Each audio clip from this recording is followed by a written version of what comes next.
என்னோட பேரு கிரிஜா. எனக்கு இப்போ 21 வயசாகுது. நான் காலேஜ்ல பிகாம் படிப்பை முடிச்சுட்டு வீட்டில் இருந்தேன். என்னோட அப்பாவோட பேரு சுரேஷ், அம்மாவோட பேரு லக்ஷ்மி. என்னோட அப்பா எனக்கு 10 வயசா இருக்கப்ப உடம்பு சரியில்லாம இறந்து போயிட்டாரு. அம்மாவும் பெருசா படிக்கல, தையல் தொழிலை மட்டும் கத்து வச்சிருந்தாங்க. அப்பா இருந்த வரைக்கும் அம்மா வேலைக்கு போகல, வீட்டில் தான் இருந்தாங்க. ஆனா இப்போ எங்களுக்கு வருமானம் வேணும், அதனால அம்மா ஒரு கார்மெண்ட்ஸுக்கு வேலைக்கு போக ஆரம்பிச்சாங்க. அதுல கிடைச்ச காசை வச்சு என்னோட காலேஜ் வரைக்கும் என்ன படிக்க வச்சாங்க. என்னோட அப்பாவுக்கு உயிர் நண்பர்னு சொல்லி ஒருத்தர் இருந்தாரு. அவரோட பேரு பெரியசாமி. அவர்கிட்ட தான் அப்பா எந்த உதவியா இருந்தாலுமே கேட்பாரு. அப்பா போனதுக்கு அப்புறமா அம்மாவும் அவர்கிட்ட தான் கொஞ்சம் கடன் வாங்கி என்னோட காலேஜ் செலவுகளை பார்த்துக்கிட்டாங்க. இப்படியே போறப்பதான் ஒரு நாள் பெரியசாமி அங்கிள் என்னோட வீட்டுக்கு வந்து அம்மா கிட்ட என்ன சொன்னாங்கன்னா, லக்ஷ்மி, நான் உன்னோட கணவரோட ஃப்ரெண்டு, அதனால தான் உனக்கு பணம் கொடுத்து உதவி பண்ணேன். ஆனா 2 வருஷம் ஆகியும் நீ வட்டியை கூட ஒழுங்கா கட்டவே இல்லை. இதுக்கு மேல என்னால பொறுத்துக்கவே முடியாது. இந்த வீட்டை வித்து என்னோட கடனை எடுத்துக்கிறேன் அப்படின்னு சொல்லி சொன்னாரு. உடனே என்னோட அம்மா என்ன செய்யறதுன்னு தெரியாம கண்ணீர் விட்டு அழ ஆரம்பிச்சாங்க. ரூம்குள்ள இருந்தனா அம்மா அழுகிற சத்தம் கேட்டு வெளியே வந்து பாக்குறப்போ பெரியசாமி அங்கிள் என்னோட அம்மா கிட்ட பேசிட்டு இருந்தாங்க. நான் வந்ததுக்கு அப்புறமா அவர் என்னை உத்து பார்க்க ஆரம்பிச்சாரு. எப்பயுமே வீட்டுக்கு வந்தா என்னை ஒரு மாதிரி தான் அவர் பாப்பாரு. கிச்சனுக்கு போய் அவருக்கு டீ போட்டுட்டு வந்து கொடுத்து அவரை நலம் விசாரிக்கவும் ஆரம்பிச்சேன். அதுக்கப்புறமா அவர்கிட்ட நான், மாமா, எங்களுக்கு 1 மாசம் மட்டும் அவகாசம் கொடுங்க அப்படின்னு சொல்லி கேட்டேன். அதுக்கு பெரியசாமி மாமா என்ன சொன்னாருன்னா, 2 வருஷமா முடியாதத இந்த 1 மாசத்துல முடியுமா அப்படின்னு சொல்லி கேட்டாரு. அதுக்கு நான் அவர்கிட்ட சொன்னேன், இல்ல மாமா, ப்ளீஸ் 1 மாசம் மட்டும் எங்களுக்கு டைம் கொடுங்க அப்படின்னு சொல்லி கேட்டேன். நான் ரொம்ப கெஞ்சி கேட்டதுனால சரி 1 மாசம் மட்டும்தான் டைம் கொடுக்க முடியும்னு சொல்லிட்டு அவர் வீட்ல இருந்து கிளம்பி போயிட்டாரு. அதுக்கப்புறமா நான் என்னோட அம்மாவை பக்கத்துல உட்காந்து, அம்மா கவலைப்படாதீங்க, சீக்கிரமாவே எனக்கு வேலை கிடைச்சிரும், எல்லாமே சரியாகிரும்னு சொல்லி என்னோட அம்மாவை சமாதானப்படுத்தினேன்.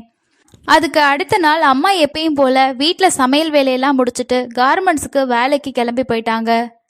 வேலை முடிச்சுட்டு ஈவினிங் வீட்டுக்கு வர்றப்போ பெரியசாமி அங்கிள் எங்கள் வீட்டுக்கு வந்து பேசினதையெல்லாம் நினச்சிக்கிட்டு என்னோட அம்மா அதே யோசனையில் நடந்து வந்திருக்காங்க. என்னோட அம்மாவுக்கு ப்ரெஷர் அதிகமாகி ரோட்ல நடந்து வரும்போதே ஒரு இடத்துல மயங்கி விழுந்திருக்காங்க. அம்மா மயங்கி ரோட்ல கிடந்தப்போ அந்த வழியா போன ஒரு நபர் என்னோட அம்மாவை மீட்டு ஆட்டோல ஹாஸ்பிட்டலுக்கு கூட்டிட்டு போயிட்டு அதுக்கப்புறமா வீட்டுக்கு கூட்டிட்டு வந்தாரு. வீட்டுக்கு வர்றப்போ என்னோட அம்மா மயங்கின நிலையிலே தான் இருந்தாங்க. அந்த நபரோட பேரு திவாகர். அவர் என்னோட அம்மாவை கூட்டிட்டு வர்றப்போ அவங்க மயக்கமா இருந்தாங்க. அதனால அவர் என்ன சொன்னாருன்னா, அவங்களோட ரூம் எங்கன்னு சொல்லி சொல்லுங்க, அவங்கள நான் ரூம்ல கொண்டு போய் விட்டுடுறேன், அவங்களால நிக்க கூட முடியாது, உங்களுக்கு ரொம்ப கஷ்டம் அப்படின்னு சொல்லி சொன்னாரு. இதை கேட்டேனா, இல்ல பரவாயில்ல நான் பாத்துக்கிறேன் அப்படின்னு சொன்னேன். இல்லைங்க, இவ்வளோ தூரம் உதவி செஞ்சுட்டேன், இதை கூட செய்ய மாட்டேனான்னு சொல்லி கேட்டாரு. அப்ப நான் என்னோட அம்மாவோட ரூமை அவர்கிட்ட காட்டினேன். நேரா அவரும் என்னோட அம்மாவை கூட்டிக்கிட்டு அந்த ரூமுக்கு போனாரு. சரி, அம்மாவுக்கு என்னாச்சு அப்படின்னு சொல்லி பார்க்கறதுக்காக நானும் அவங்க பின்னாடியே போனேன். அப்பதான் அந்த நபர் என்னோட அம்மாவை கட்டில்ல படுக்க வச்சு என்னோட அம்மாவை தப்பா தொடுற மாதிரி எனக்கு தோணுச்சு. இதை பார்த்த அடுத்த செகண்டே எனக்கு கோபம் அதிகமாக வந்துச்சு. வேகமா ரூம்குள்ள போயிட்டு திவாகரை இழுத்து பிடிச்சு கீழே தள்ளிவிட்டேன். நான் தள்ளிவிட்ட வேகத்துல திவாகர் கீழே விழுந்துட்டான். அடுத்த நிமிஷமே என்னால கோபத்தை கண்ட்ரோல் பண்ண முடியாம அவனை திட்டவும் செஞ்சேன். எங்க வீட்டுக்கே வந்து என்னோட அம்மா கிட்ட இப்படி தப்பா நடந்துக்கிறதுக்கு உனக்கு எவ்வளவு தைரியம் இருக்கணும்? இனிமே ஒரு நிமிஷம் கூட நீ என்னோட வீட்டில் இருக்கக்கூடாது, வெளியே போ அப்படின்னு சொல்லி நான் கத்திக்கிட்டு இருந்தேன். நான் கத்துற சத்தத்தை கேட்ட என்னோட அம்மா மயக்கத்திலேருந்து எழும்பி, அவரை திட்டாத, அவர் ரொம்ப நல்லவர், இந்த தம்பி மட்டும் சரியான நேரத்துக்கு வரல அப்படின்னா என்ன இன்னைக்கு நீ உயிரோடவே பார்த்துருக்க முடியாது. அந்த ரோட்ல ஆள் நடமாட்டமே இல்லை, விழுந்து கிடந்து எத்தனை மணி நேரமாக கிடந்திருப்பேன்னு தெரியாது. இந்த காலத்தில் மற்றவங்களை பற்றி யார் கவலைப்படுறது அப்படின்னு சொல்லி என்னோட அம்மா சொன்னாங்க. இதை கேட்டதும் என்னோட அம்மா என்ன சொல்கிறாங்கன்னு எனக்கு புரியவே இல்லை. அதுக்கப்புறம் என்ன நடந்துச்சுன்னு சொல்லி ஒன்று விடாமல் என்னோட அம்மா சொன்னாங்க. நான் வந்துட்டு இருக்கும்போது ரோட்ல மயங்கி விழுந்துட்டேன். இந்த தம்பி தான் என்னை காப்பாற்றி ஹாஸ்பிட்டலுக்கு கூட்டிகிட்டு போயிட்டு உதவி செஞ்சாரு அப்படின்ற எல்லா விஷயத்தையுமே சொன்னாங்க. நமக்கு உதவி செஞ்சவங்கள நீ இப்படி தான் நடத்துவியா? உடனே அவர்கிட்ட மன்னிப்பு கேளுன்னு சொல்லி என்னோட அம்மா சொன்னாங்க. அம்மா சொன்னதை கேட்டு நானும் திவாகர் கிட்ட மன்னிப்பு கேட்டேன். அவரும் பரவாயில்ல விடுங்க, இதை பத்தி நான் பெருசா எடுத்துக்கல அப்படின்னு சொல்லி சொன்னாரு. இந்த சம்பவத்துக்கு அப்புறமா என்னோட அம்மாவும் நானும் திவாகர் ரொம்ப நல்லவர் அப்படின்னு சொல்லி நம்ப ஆரம்பிச்சோம். இப்படியே நாட்கள் போக ஆரம்பிச்சது. 15 நாள் கழிச்சு பெரியசாமி திரும்பவும் எங்களோட வீட்டுக்கு வந்து ஒரு நோட்டீஸை கொடுத்தாரு. இதை பிடிங்க, இன்னும் 15 நாள்ல இந்த வீட்டை விட்டு நீங்க கிளம்பணும்னு சொல்லி சொன்னாரு.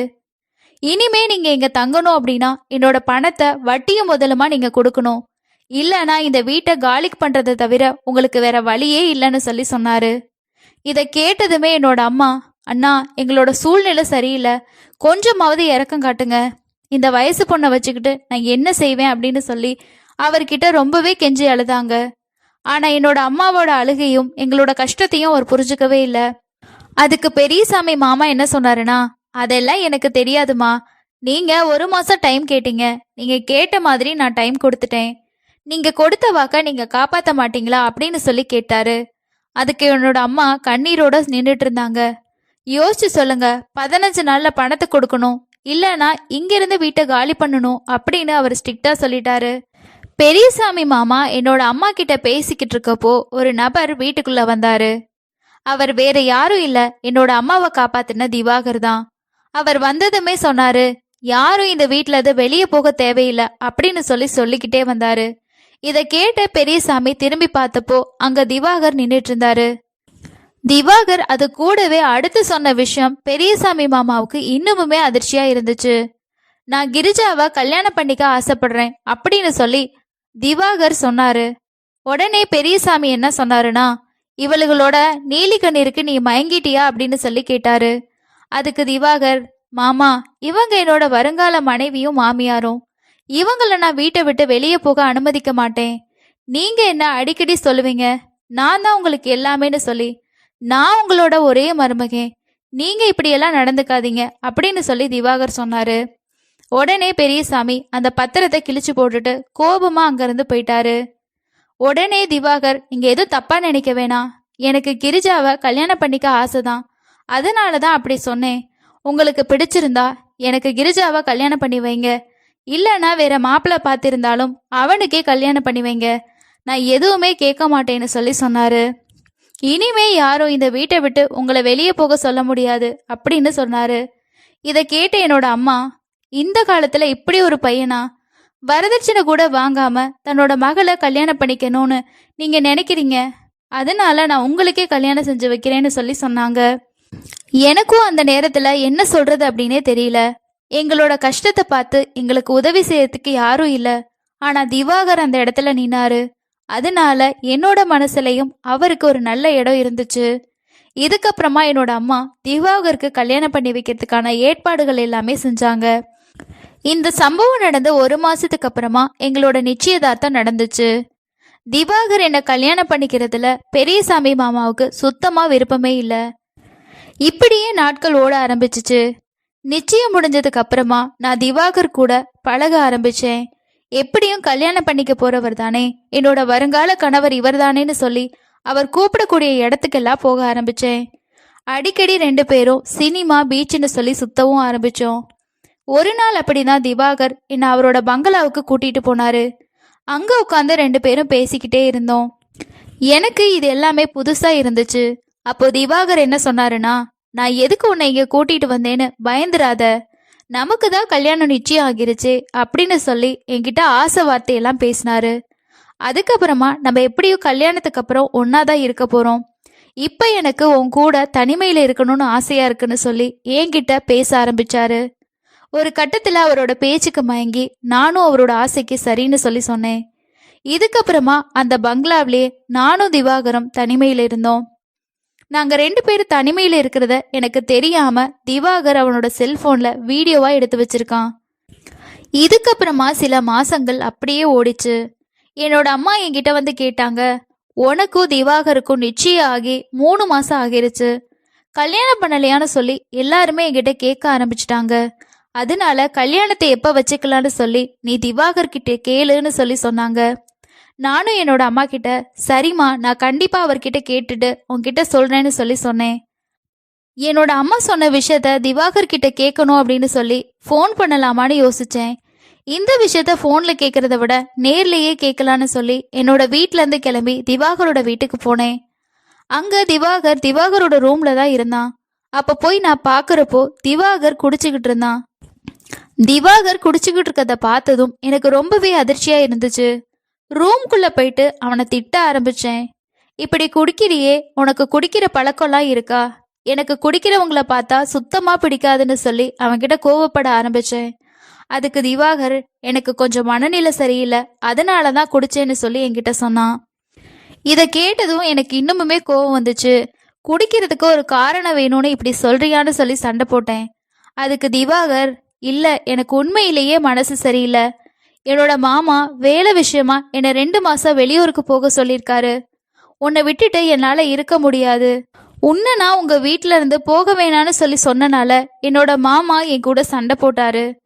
அவங்க எனக்கு கொடுக்க வேண்டிய மொத்த பணத்தையும் எனக்கு கொடுக்கல. உன்னால எனக்கு லாஸ் தான். நான் பக்கத்து ஊர்ல ஒருத்தருக்கு அதிகமா பணம் கொடுத்துருக்கேன்.